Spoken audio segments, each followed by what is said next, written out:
Phobophobia. You might have heard of this word before. It means the fear of fears, and this is what we are calling our horror game. The concept of the game is pretty simple. Each level's themed on a different phobia. As of now, I'm pretty sure it's just two of us working on the game, even though we originally had four. One of them was unable to work, and one of them just hasn't done anything so far, and so he probably won't be part of the team.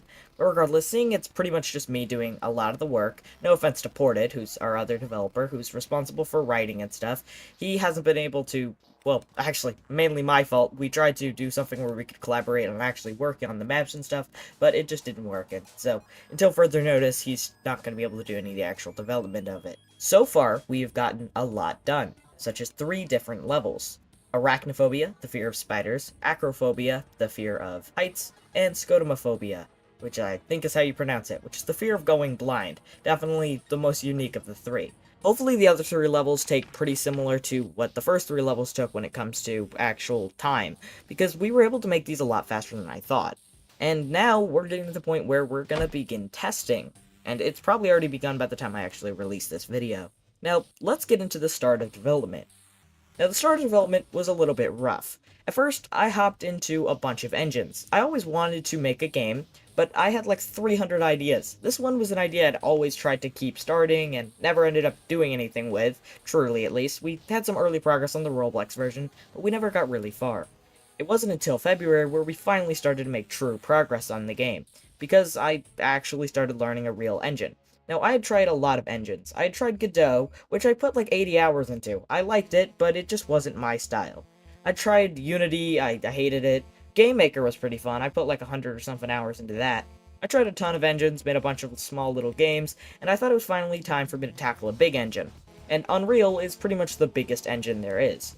And so, I tried to learn it. I got a course for like $15 off of a site called Udemy, and I began to learn. And I learned a lot of stuff. I went through all of the basics, and soon enough I began development of the game. When I first began the real development of the game, I didn't want to start by making level 1. I wanted to start making some of the essential features that would be used across the entire game, such as the player character. Unreal's default third-person template was a good start, but it just came with jumping and walking. It didn't really come with anything else. I had to find a model for the player character, which I was able to find along with animations from the same source that all work together. Apart from that, though, there was a lot of stuff I had to make. Now, having a basic player character to start was great, but I actually had to make it first person, because by default the template I used was third person. Also, there were a lot of other really annoying things I had to go through, such as trying to make sprinting and crouching, which are more complicated than you'd think, but were actually way easier than I would think. I thought it was going to be a lot more difficult, but it ended up being pretty easy. There were some much more problematic stuff, like the fact that your head can just clip through surfaces. I have tried to fix this through many ways, so if you guys have any idea on how I'd fix that, feel free to tell me in the comments. Soon enough, I began working on level 1, which was probably the hardest to make level. Maybe level 6 or something will end up being more difficult, but out of the 3 that I've made so far, level 1 was by far the most difficult. This was because a lot of the things that I had to make for level 1 were going to just be reused on levels 2 and 3. And so level 1 was going to be the hardest level because I actually had to make all of the stuff to use on future levels. Level 1's map was pretty large, and I'd never really messed around with building levels before, so it took some serious effort for me to build the map. But once it was done, it actually looked pretty good. There were also a few cool little areas and fun different things I added, some of which I haven't even spoken about on the YouTube shorts that I normally upload to, I guess, market the game. Off the top of my head, there were quite a lot of features that I ended up having to make. Obviously, the spider enemies, but also smaller variants that were just used sort of as ambient creatures in the level. There were also a lot of other small things, like I wanted to have paintings, but I kept making the paintings harder to make. At first I was like, alright, let me just find images, but I also wanted to make one of them a piece of concept art for the game, and you're not going to know which one of the paintings is actually one of those, but you probably saw it during this, and probably didn't even think about it, because it sort of looks like a real painting. I put a filter over it, and it looks sort of like a real painting, but it's actually just a piece of concept art that my friend made for me. After a few months of working, level 1 was pretty much done. It had all the essential features I needed, all of the puzzles and everything. You've been seeing footage from that level right now, and so you probably get the general gist of it. I then moved on to a much easier to make level, level 2, which is the fear of heights. which I wanted to be a huge city that you climb across boards to connect different buildings and stuff, and you just jump around on different building tops, and obviously if you fall, you're gonna plummet and die on the ground.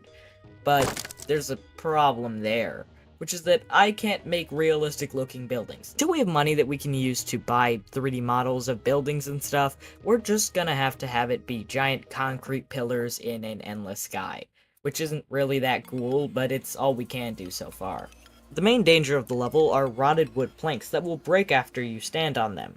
You also have to worry about not jumping far enough, because a lot of the time you'll have to jump off of a building and then grab onto a ladder, and if you don't do that well enough, you could very well just fall and die. Soon enough, I moved on to level 3, which is the fear of going blind, Phobophobia.